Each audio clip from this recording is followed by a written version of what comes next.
নমস্কার।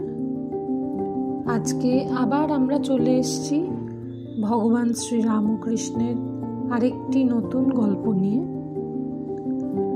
কখনো কখনো আমরা ওই গল্পটির মাহাত্ম্য বোঝার জন্য হয়তো আগে থেকে কিছুটা পাঠ করে এসে তবে ঠাকুর যেরকমভাবে গল্পে প্রবেশ করছেন সেরকমভাবে আমরা প্রবেশ করব।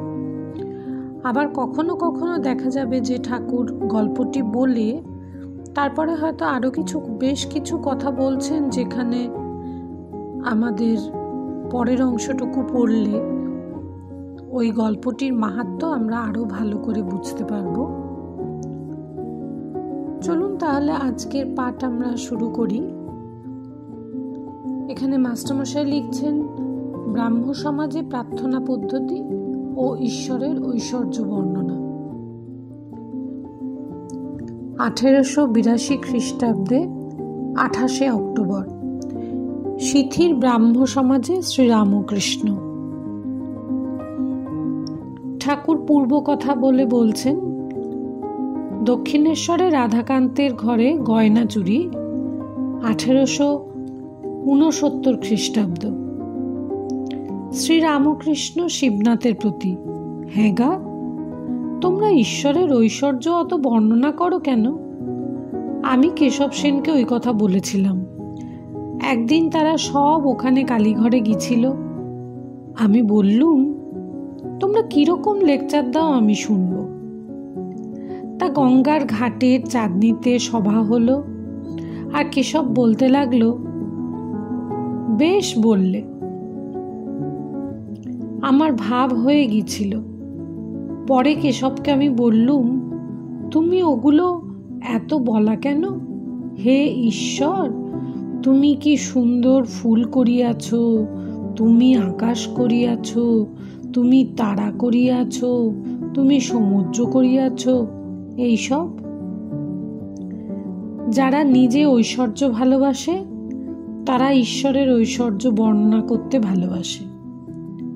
যখন রাধাকান্তের গয়না চুরি গেল, সেজবাবু রাসমণির জামাই রাধাকান্তের মন্দিরে গিয়ে ঠাকুরকে বলতে লাগলো, ছি ঠাকুর, তুমি তোমার গয়না রক্ষা করতে পারলে না।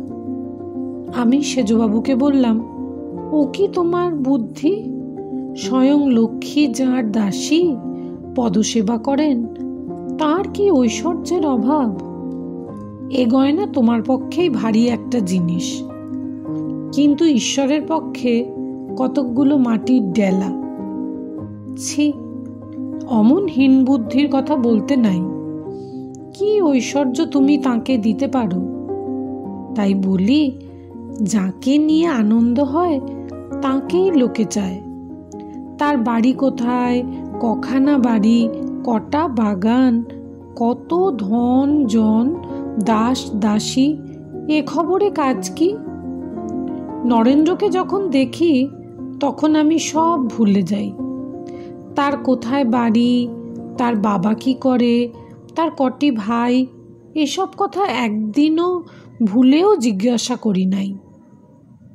ঈশ্বরের মাধুর্য রসে ডুবে যাও, তার অনন্ত সৃষ্টি, অনন্ত ঐশ্বর্য, অত খবরে আমাদের কাজ কি?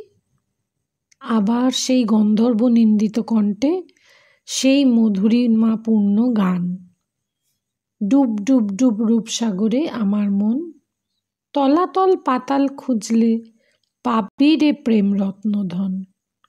খোঁজ খোঁজ খোঁজ খুঁজলে পাবি হৃদয় মাঝে বৃন্দাবন। দীপ দীপ দীপ জ্ঞানের বাতি জ্বলবে হৃদে অনুক্ষণ। ড্যাং ড্যাং ড্যাং ডাঙায় ডিঙে চালায় আবার সে কোনজন? কুবির বলে, শোন শোন শোন, ভাবু গুরুর শ্রীচরণ।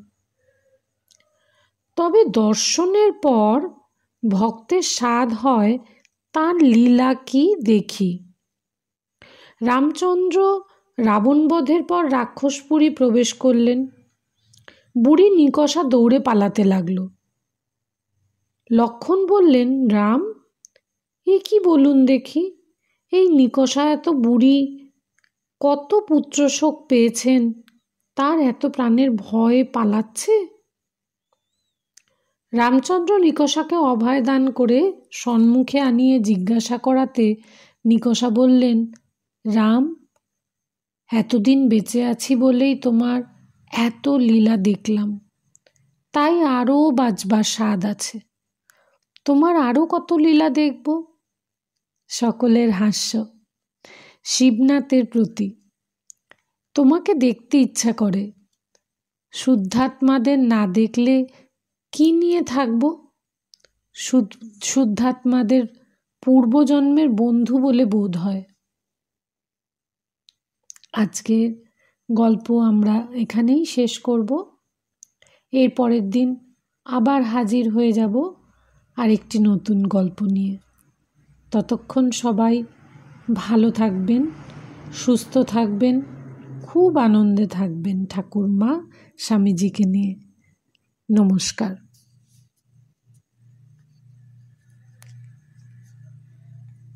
তোমার গল্প কোথায় গেল?